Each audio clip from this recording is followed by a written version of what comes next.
우리 청년들 요즘 고민 많죠? 청년의 시기 때에 고민은 좀 자연스러운 것 같습니다. 근데 여러분들이 하는 고민을 이렇게 압축해서 하나로 표현해 보면 이런 것 같습니다. 어떻게 살아야 하나? 이런 고민을 많이 하게 되죠. 이 고민은 여러분과 같은 청년의 시기만 하는 것이 아니라 사실 인생을 살아가면서 계속 하는 고민이기 때문에 이거를 뭐라고 부르냐면 인생 고민이라고 부릅니다. 근데 이 인생 고민을 해결하기 위해서는요, 이 인생 고민과 비슷한 인생 질문을 스스로에게 던지고 답을 찾아야 합니다. 그래야 이 인생 고민을 풀 수 있는 겁니다. 여러분, 인생 질문이란 뭘까? 우린 이렇게 해서도 생각해 볼 수 있어요. 인생 질문이란 나는 누구인가? 나는 누구인가라는 그 인생 질문의 답을 찾을 때에 나는 어떻게 살아가야 하는가? 이 인생 고민을 풀어갈 수 있는 거죠. 오늘 우리가 읽었던 이 본문은 우리가 누구인지에 대해서 아주 잘 소개하는 본문입니다. 우리 1절 한번 다시 볼까요? 하나님과 함께 일하는 자로서 너희를 권하노니 하나님의 은혜를 헛되이 받지 말라. 자, 1절 속에서 우리가 누군가라고 소개할 때 우리는 하나님과 함께 일하는 자다라고 알려주고 있습니다. 이것은 우리가 하나님의 동역자라는 거죠. 여러분들이 하나님의 동역자라고 생각해 본 적 있습니까? 있죠? 우리는 많이들 그렇게 찬양도 부르고 나눔도 하고 우리가 하나님의 동역자라고 생각을 해봅니다. 근데 사실 생각해보면 하나님은 우리와 동역하실 필요가 없습니다. 왜냐하면 하나님은 전능한 분이시기 때문이죠. 우리의 도움이나 우리의 의지나 우리의 섬김이 필요 없는 분이잖아요. 그러니까 하나님이 우리와 동역해 주신다, 우리를 동역자로 삼아 주신다라는 것은 뭔가 신비한 것이고 놀라운 일입니다. 이렇게도 한번 생각해 볼까요? 여러분, 혹시 회사에서 같이 일을 할 때에 너무너무 더러운 사람을 만나본 적 있습니까? 진짜 심각할 정도로 더러운 사람, 아니면 너무너무너무 심각할 정도로 무능한 사람과 함께 일해 본 적 있습니까? 그러면 우리는 이런 생각이 들죠. 아, 그냥 혼자 하는 게 나은 것 같다. 그런 생각 해본 적 있습니까? 다 좋은 분들만 만나셨군요. 하나님은요, 전능하신 분이지만 하나님은요, 거룩하신 분이죠. 근데 우리는 죄가 너무나 많습니다. 그러니까 하나님 입장에서 우리를 보면 우리는 너무나 더러운 존재이기 때문에 사실은 하나님이 우리와 함께 일하시는 것이 불편하실 수도 있습니다. 그렇지 않나요? 그럼에도 불구하고 하나님은 혼자서 다 하실 수 있는데 그 거룩하시고 전능하신 분이 굳이 우리같이 죄 많고 무능한 그리고 연약한 우리와 함께 동역해 주십니다. 이것을 깊이 깨달은 바울이 뭐라고 고백하냐면 고린도전서 15장 10절에서 이렇게 고백해요. 내가 모든 사도보다 더 수고하였으나 내가 한 것이 아니요 오직 나와 함께 하신 하나님의 은혜로다. 지금 바울이 어떤 고백을 하냐면 내가 하나님의 동역자가 된 것은 정말 다 하나님의 은혜다라고 고백을 하는 겁니다. 사실 우리는 알고 있어요. 우리가 하나님의 동역자가 된 것만 은혜가 아니라 우리에게 주어진 모든 것들이 하나님의 은혜라는 거. 여러분, 우리가 태어난 것도 하나님의 은혜 덕분이죠. 우리가 이렇게 성장한 것도 하나님의 은혜 덕분이죠. 우리가 예수 그리스도를 믿게 된 것도 하나님의 은혜죠. 그리고 여러분들이 이 자리에 있는 것도 하나님의 은혜입니다. 그러니 우리가 누리는 그 모든 은혜는 하나님의 은혜 덕분인 거죠. 그렇죠? 우리가 누리는 감사한 복 모든 것들이요. 근데 여러분 그거 아십니까? 우리는 은혜라는 단어를 왜 쓰냐면 우리가 기여한 것 없이 하나님으로부터 받았기 때문에, 다시 말해서 우리는 공짜로 받았기 때문에 은혜라는 단어로 설명하고 표현하지만 하나님 입장에서는 우리에게 베풀어 주실 때 공짜로 주신 게 아니라 하나님은 어마어마한 대가를 치르시면서 우리에게 주셨습니다. 우리 측면에서는 그냥 공짜지만 하나님에게는 공짜가 아니었어요. 어마어마한 대가를 치르셨죠. 그 대가 중에, 하나님이 치르신 대가 중에 가장 큰 대가가 무엇이었냐면 하나님의 아들이었던 예수님이 이 땅에 오신 겁니다. 그래서 우리는 잘 기억해 보면 예수님이 십자가에 매달리셔서 살이 찢겨지시고 그리고 피를 흘리셨던 그 예수님의 몸과 피가 우리가 지금 은혜를 누리고 있는 모든 것들의 대가인 겁니다. 그래서 우리가 지금 하나님의 동역자가 되었다. 그리고 우리가 누리고 있는 그 모든 것들이 하나님의 은혜라는 것을 아는 사람, 이 은혜가 그냥 거저 갑자기 주어진 게 아니라 하나님의 놀라운 대가로 우리에게 주어졌다라는 것을 마음 안에서 인식하는 사람은요, 은혜를 당연하게 여기는 것이 아니라 감사히 여기게 됩니다. 그리고 그 감사히 여기는 그 마음 안의 감격을 넘어서서 은혜라는 것이 우리에게 다가와서 우리의 감정과 의지를 터치하기 시작하면 우리의 삶에 놀랍고 어마어마한 변화들이 막 일어납니다. 예를 들면 이런 거예요. 예배에 관심이 없던 사람이 은혜를 누리게 되면, 은혜를 받게 되면, 은혜를 그리고 알게 되면 예배를 열망하게 됩니다. 또 이런 것도 있어요. 누군가가 너무 미워서 그 미운 감정 때문에 마음이 상해서 힘들어하던 사람이 은혜를 알게 되면 절대 할 수 없을 것 같았던 용서가 되면서 마음 안에 평안이 임하게 됩니다. 은혜를 진짜 아는 사람은요, 이기적으로 살다가도 이타적으로도 살게 되고 심지어는 주님을 위한 삶으로 그 삶이 완전히 변화되게 됩니다. 이게 끝이 아니에요. 은혜를 진짜 아는 사람은요, 다가오는 고난 속에서도 의연하고요, 그리고 심지어는요, 삶을 살아가다 보면 역경을 만나게 되는데 그 역경 앞에서도 포기하지 않고 돌파하게 됩니다. 어떨 때 이런 일들이 일어난다고요? 은혜를 알 때. 그 은혜가 어떤 건지를 깊이 누릴 때. 그래서 사실 고난도 역경도 아무렇지 않게 대하고 미움이 사라지고 자유해지고 마음의 평안이 오는 이 모든 것들, 은혜가 옴을 통해서 이루어지는 이 모든 것들을 경험하는 순간을 우리는 뭐라고 부를 수 있냐면 인생의 전성기라고 부를 수 있습니다. 인생의 전성기. 근데 세상 사람들은 그렇게 생각하지 않아요. 세상 사람들은 자신의 인생의 전성기를 언제라고 생각하냐면 내가 원하는 대학에 들어갔다. 내가 원하는 직장에 들어갔다. 직장에 들어갔는데 와, 나를 사람들이 인정해준다. 내 실력을 사람들이 알아봐주고 있다. 내가 원하는 대로 내 삶이 풀려간다. 이거를 사람들은 인생의 전성기라고 생각해요. 그런데 여러분, 그건요, 인생의 전성기가 아닙니다.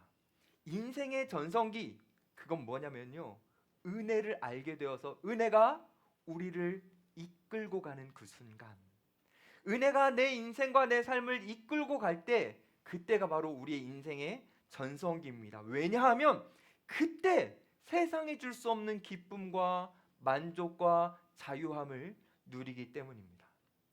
근데요, 이 은혜가 나를 이끌어갈 땐 너무 좋지만 은혜에 내가 몸을 맡기지 않고 내가 은혜에서 조금이라도 벗어나면, 그래서 은혜에서 멀어지면 삶이 완전히 또 달라집니다. 어떻게 달라지냐면 주님과 함께 누렸던 그 풍성한 기쁨은 일상 속에서 사라지고 마음에 분노와 불평이 올라오면서 상한 감정들이 우리 안에 막 가득하게 됩니다. 심지어는요, 자신의 인생을 비관하고 좌절하기도 하고요. 더 끔찍한 건 뭐냐면 신앙생활을 하긴 하는데 감격이 사라지고 의무만 남아서 형식적인 신앙생활을 합니다. 그러니까 신앙생활을 하는데 기쁨이 없고 신앙생활을 하는데 행복이 없는 거예요. 의무적으로만 하고 있으니까. 근데 여러분 그거 아십니까? 이거는 은혜가 없어서라기보다는 은혜는 여전히 우리에게 존재하지만 은혜를 알지 못해서, 다시 말해서 은혜를 누리지 못하고 있기 때문입니다. 그래서 은혜는 지금 여러분과 저에게 이미 주어졌고 지금도 주어지고 있고 앞으로도 주어지지만 그 은혜를 누리지 못하면 우리는 마치 은혜 없는 사람들처럼 비참하게 살아가는 겁니다. 그 비참한 상태, 그 은혜를 알지 못하고 살아가는 그 삶의 상태를 바울이 1절에서는 뭐라고 표현했냐면 은혜를 헛되이 받는 삶, 그렇게 표현한 거예요. 은혜를 헛되이 받는 삶. 바울이 볼 때 그 시대에 은혜를 헛되이 받고 살아가고 있는 사람들이 너무나 많았어요.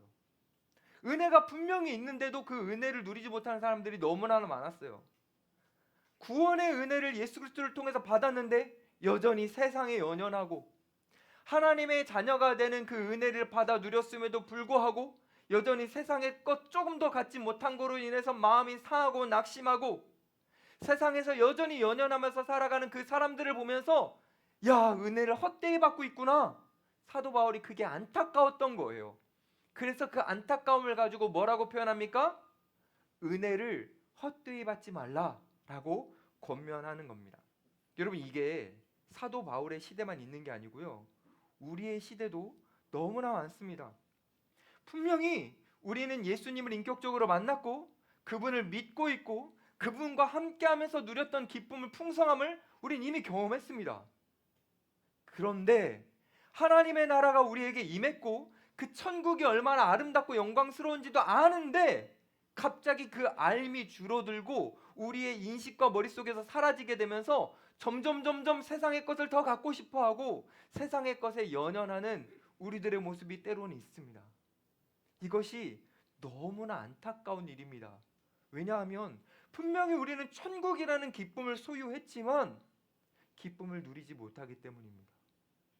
크리스천이라면 행복해야 되는데 행복하지 않기 때문입니다. 다시 말해서 우리는 은혜를 알고 주님과 함께함을 통해서 기쁨을 누려갈 수 있는 존재들인데 그렇지 않기 때문에 불행하게 살아가는 거죠. 여러분, 우리가 진정으로 기뻐하고 진정으로 만족하고 그리고 진정으로 행복한 순간은요, 여러분들이 세상 속에서 뭔가를 더 많이 가질 때가 아니라 은혜를 알고 주님과 함께 할 때입니다. 우린 그걸 언제 경험했냐면 이번 선교 때 경험했어요. 선교 기간 동안에 제가 이제 여러분들이 사역하는 교회들을 이렇게 돌아다니면서 보지 않습니까? 곳곳에 가서 여러분들이 헌신하고 수고하는 것들을 이렇게 보는데, 야, 진짜 여러분들의 얼굴에 뭐가 가득했냐면 피곤이 가득하더라고요. 왜냐면 일하다 왔잖아요. 여러분들 뭐 쉬다 방학 때 온 게 아니잖아요. 일하다가 늦게까지 출근했다가 막 밤에 오고 막 이렇게 하니까 막 얼굴에 피곤이 막 가득해. 근데요, 놀라운 건 뭐냐면 그 피곤이 가득한 얼굴을 덮는 여러분들만의 기쁨이 있더라고요. 저는 그게 보였어요. 제가 어디 방문해가지고 어떤 청년을 보는데요, 이 청년이요, 뜨거운 햇볕에 얼굴이 일그러졌어요. 막 땀이 막 범벅이에요. 근데요, 그 땀이 범벅된 일그러진 그 얼굴에요, 뭐가 보였냐면요, 천사 같은 환한 미소가 있더라고요. 이거 신기한 일 아닙니까? 왜? 그 뜨거운 여름 그리고 그 피곤한 일정 속에서 여러분들은 그곳에서 기쁨을 누렸던 겁니까? 왜입니까? 몰라요? 은혜를 누렸잖아요. 그곳에서 여러분들은 은혜에 이끌리고 있었잖아요. 은혜가 여러분들을 인도하고 있었잖아요. 그 은혜가 있었기 때문에 여러분들은 그 힘든 상황 속에서도 기뻐했던 거 아닙니까? 그래서 제가 여러분들을 그 선교 기간에 이렇게 보니 제가 볼 때는 여러분들의 인생의 전성기는 그 선교 기간이었던 것 같습니다. 아니라고 하고 싶죠. 목사님 무슨 소리예요? 진짜로요. 왜요? 여러분들 안에 기쁨과 주님 안에서 누리는 행복이 있었으니까요. 그래서 제가 여러분들에게 부탁하고 싶은 건 이거예요. 제가 볼 때 여러분들의 인생의 전성기는 그 선교 기간이었던 게 분명한데 여러분들의 인생의 전성기를 그 선교 기간이었던 과거로만 두지 마십시오. 여러분들의 인생의 전성기는 지금 현재도 될 수 있고 그리고 여러분들이 앞으로 살아갈 미래가 될 수 있습니다. 어떻게 될 수 있느냐? 방법은 한 가지, 아주 쉬워요. 바울의 표현처럼 은혜를 헛되이 받지 않는 겁니다. 은혜가 나를 이끌어가도록 나를 은혜 안에 머무르게 하는 겁니다. 목사님 그거 모릅니까? 조금 더 구체적이고 실천적인 방법을 알려주세요. 네, 그렇게 해보겠습니다. 쉬운 방법이 있어요. 뭐냐면요, 선교 기간처럼 한번 살아보세요. 어렵나요? 하나님을 의식하고 하나님을 향해 마음을 가졌던 그 마음을 가지고 내 옆에 있는 지체들을 돌보고 사랑해줬던 그 마음을 여전히 품으며 일상 속에서 그렇게 살아간다면 우리는 최고의 인생의 전성기를 앞으로도 누려갈 수 있는 겁니다. 우리는 비록 몸은 옥계 지역에 있지 않고 이 도시에 있고 우리는 이미 선교 기간은 끝났지만 그때 가졌던 하나님을 향한 마음과 이웃을 향한 그 마음을 우리가 여전히 품은 채 은혜에 이끌려 살아간다면 여러분들의 삶은 앞으로도 인생 최고의 전성기가 될 것입니다. 이를 위해 자신이 어떤 존재인지를 잊지 마세요. 여러분들은요, 세상 것 연연하면서 살아갈 존재가 아니잖아요. 여러분들은 이미 임한 하나님의 나라를 이 땅 가운데 펼쳐낼 하나님의 동역자들입니다. 선교 기간에 가졌던 그 마음을 놓지 마시고 주님과 함께 그 은혜를 누려가면 좋겠습니다. 여러분들은 다시 한번 말씀드리지만 아주 놀라운 존재들이니까요. 바울은요, 여러분들이 얼마나 놀라운 존재인지를 아주 자세하게 보여줍니다. 우리 8절 한번 볼까요? 하반절에 이렇게 나와요. 우리는 속이는 자 같으나 참되고. 여러분, 세상은요, 우리가 속이는 자라고 생각해요. 이렇게 과학이 발전한 시대에 저 종교심을 가지고 살아가는 저 어리석은 자들, 세상이 우리를 향한 실제적인 눈빛이고 의식입니다. 근데 여러분, 우리가 거짓말에 속고 있는 겁니까? 아니잖아요. 우리 안에 뭐가 있죠? 진실, 진리가 있습니다. 사실 거짓말하는 존재들은 어디에 있습니까? 세상에 있잖아요. 증명해 볼까요? 세상은 우리 이렇게 말하죠. 자, 이 시대의 청년들이요, 이거 갖추고 여기까지 도달하고 이렇게 하면 행복할 거라고 세상은 다양한 가치들을 말하잖아요. 우리가 거기 따라가면 진짜 행복합니까? 아니잖아요. 세상이 원하는 대로, 그들이 말하는 대로 갔을 때 행복하지 않잖아요. 그거 거짓말이잖아요. 거기에는 진짜 행복이 없잖아요. 근데 여러분들은 진리가 있습니다. 영원토록 변치 않을. 여러분, 그러니까 세상에 마음 뺏기지 마세요.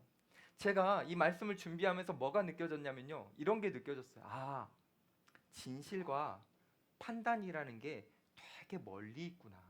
간극이 벌어져 있구나. 우리가 살아가는 시대에. 그러니까 우리는 분명히 진실을 말하는데 세상은 우리를 보고 속이는 자라고 말하니 진실과 사람들의 판단은, 간극은 너무나 멀어져 있구나. 이게 어떤 걸 의미하는 거냐면 여러분들이 크리스천답게 진실하게 살아가면 살아갈수록 세상은 여러분들 향해 다른 판단들을 할 겁니다. 그때 여러분들이 거기에 마음을 빼앗기지 마세요. 다시 한번 강조합니다. 여러분들은 속이는 자 같으나 참된 존재들입니다. 또 여러분들은 어떤 존재냐면 9절 앞부분을 보세요. 무명한 자 같으나 유명한 자요. 여기서 무명한 자 같다라고 할 때 무명하다라는 것은 누구도 주목받지 않는 사람이라는 의미입니다. 제가 볼 때 요즘 청년들이 이거 되게 힘들어하는 것 같아요. 주목받지 못하는 삶. 그래서 어떻게든 사람들에게 주목받고 싶어서 어떤 사람들은 과하게 SNS를 하기도 하죠. 주목해달라는 거 아닙니까? 근데 여러분, 사람들이 주목해주면 행복합니까? 사람들이 인정해주면 진짜 거기에 기쁨이 있습니까? 세상은 그렇게 유혹하죠. 근데 거기에는 기쁨이 없습니다. 여러분들이 회사를 다니면서 일을 좀 열심히 했으면 좋겠어요. 그래서 회사에서 여러분들을 좀 인정해줬으면 좋겠습니다. 근데요, 그 인정을 너무 많이 욕구화시키지 마십시오. 무슨 말을 하는 거냐면 여러분들이 세상에서 인정받는 것은 좋은 일이나 그 인정에 목매지 마십시오. 왜냐면요, 세상에서 여러분들을 평가하고 회사에서 여러분들을 평가하는 것은요, 이 손바닥 뒤집는 것처럼 바뀌는 겁니다. 언제 여러분들의 평가가 달라질지 몰라요. 그러니 거기에 연연하면 안 돼요. 근데 너무 감사한 것은요, 세상이 여러분들의 평가를 뒤집으면서 어떻게 평가할지는 모르지만 너무 감사한 것은 바뀌지 않는 우리를 향한 평가가 있다라는 거죠. 그게 뭡니까? 주님이요, 우리의 존재를 기뻐하십니다. 세상이 우리를 주목하지 않아도요, 주님은 우리를 주목하고 계십니다. 여러분들이 어떤 존재냐면 하나님의 손바닥 안에 이름이 쓰여진 존재입니다. 주님은 여러분들의 이름을 지우시지 않을 거고 여러분들을 관심 있게 보시면서 너무너무 소중한 존재로 평생, 아니 영원히 여러분들을 대해 주실 겁니다. 그래서 여러분들이 어떤 존재이기도 하냐면 9절 마지막 볼까요? 죽은 자 같으나 보라 우리가 살아있고 징계를 받는 자 같으나 죽임을 당하지 아니하고. 이 말씀은 어떤 거냐면 우리는 세상으로부터 끊임없이 위협을 받고 있다. 하지만 괜찮다. 왜냐? 주님이 우리의 이름을 손바닥에 적으셨고 우리를 안전하게 지키실 거기 때문에, 우리는 주님으로부터 보호를 받고 있는 존재이기 때문에 우리는 안전하다. 사실 가끔 저도 불안할 때가 있어요. 우리 청년들이 이 세상에서 살아가는 것이 불안할 때가 있어요. 왜냐면요, 여러분도 모르게 세상은요 여러분들을 막 자극해서 여러분들의 마음과 영혼을 죽이려고 하니까요. 그럼에도 불구하고 우리가 담대할 수 있는 것은 주님이 여러분들을 정말 보호하고 계십니다. 여러분들은요 주님에게 너무나 특별한 존재이기 때문이에요. 자, 여기까지 정리해 보면 우리는 진리를 소유한 자고요, 우리는 세상에서 무명한 것 같으나, 세상에서 주목을 못 받는 것 같으나 주님이 우리를 주목하시는 참 중요한 존재이고요, 그리고 우리는 세상의 위협 속에서도 안전할 수 있는 보호받는 존재들입니다. 그러니 여러분의 가치나 여러분의 인생을 세상이 같이 절하할 수도 있고, 때로는 여러분 자체를 세상이 너무 가려서 여러분들이 돋보이지 않게 만들 수 있어요. 하지만 이 성경 속에서 우리에게 주시는 그 메시지가 뭐냐면 여러분들은 세상 속에서 가려져 있는 것 같으나 빛나는 존재라는 겁니다. 우리 옆에 있는 사람에게 이렇게 축복해 줍시다. 넌 가려져도 빛나는 존재야.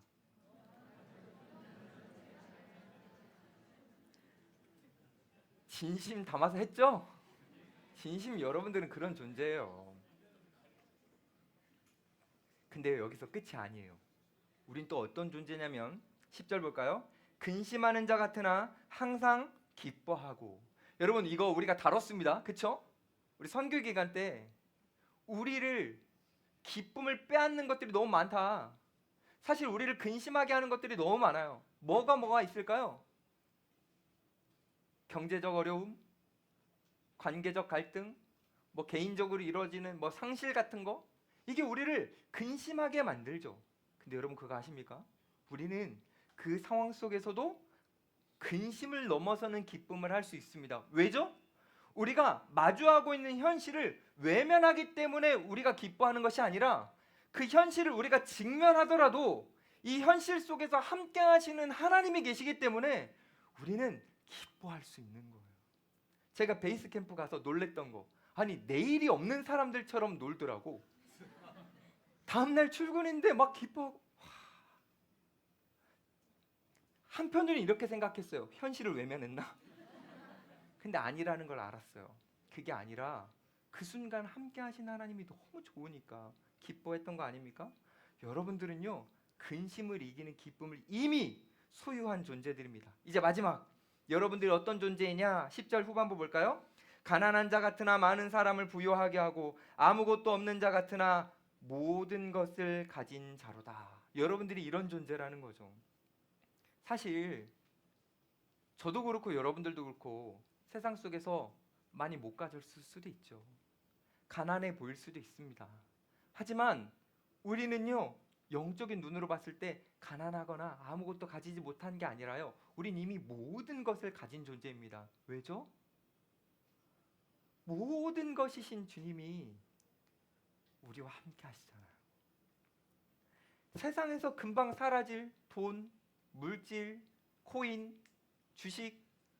코인 하니까 눈이 번쩍 뜨이는 청년이 있네. 그런 거 사라지는 거잖아요. 언제 사라질까요?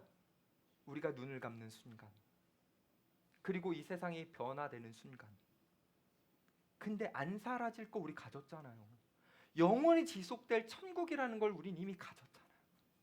이미 우리는 모든 것을 가진 자입니다. 그러니 여러분들은 너무너무 특별한 존재라는 거죠. 제가 이렇게 이제 말씀을 드리고 마무리를 하려고 할 때 몇 명의 청년들은 이런 고민을 할 것 같아요. 목사님, 이 말씀 제가 모르는 게 아니에요. 근데 목사님, 제 현실을 보면 여전히 이 말씀에서 나의 정체성을 가리키는 것과 제 현실은 너무 간격이 벌어져 있습니다. 머리로는 아는데 제가 그렇게 특별한 존재인지 가슴으로는 모르겠습니다. 가슴으로 와닿지 않으니까 저는 지금 기쁨을 잃고 감격을 잃은 것 같습니다. 어떻게 해야 될까요? 그래서 그런 몇 명의 청년을 위해서 제가 이렇게 권유하고 싶어요. 그럴 때 현실과 말씀의 간격이 너무 큰 것 같아서 와닿지 않을 때, 그때 우리는 어떻게 해야 되냐면 다시 예수님을 주목해야 되는 겁니다. 예수님이 어떤 분이신지. 여러분, 예수님은 어떤 분이십니까? 예수님도 똑같아요. 예수님도요, 현실과 예수님의 존재가 육신의 눈으로 봤을 때 간극이 너무 커 보이지 않습니까? 여러분, 예수님이 어떤 취급을 당하셨어요? 예수님은요, 이 땅에 계실 때요, 속이는 사람처럼 취급당하셨습니다. 그래서 사람들이요, 예수님 비난할 때 뭐라고 했죠? 미혹하는 자라고 비난하잖아요. 예수님 분명히 진리신데. 그뿐만이 아니에요. 예수님은요, 그 당시에 무명한 자였습니다. 우리는 예수님을 사람들이 막 따라다니니까 유명하다라고만 인식하지만 사실은 예수님은요, 사람들이 주목하지 않는 존재였습니다. 왠 줄 아세요? 스펙이 떨어졌거든요. 나사렛 목수 출신이었거든요. 당시 사람들이 인정하지 않는 스펙이었습니다. 하지만 우리는 알죠. 예수님은 무명한 것처럼 보이나 유명한 분이셨죠. 그것뿐이겠습니까? 오늘 말씀 속에 나오는 우리를 향한 모든 표현들이 사실 예수 그리스도를 집중해서 바라볼 때 예수님에게 담기는 표현이잖아요.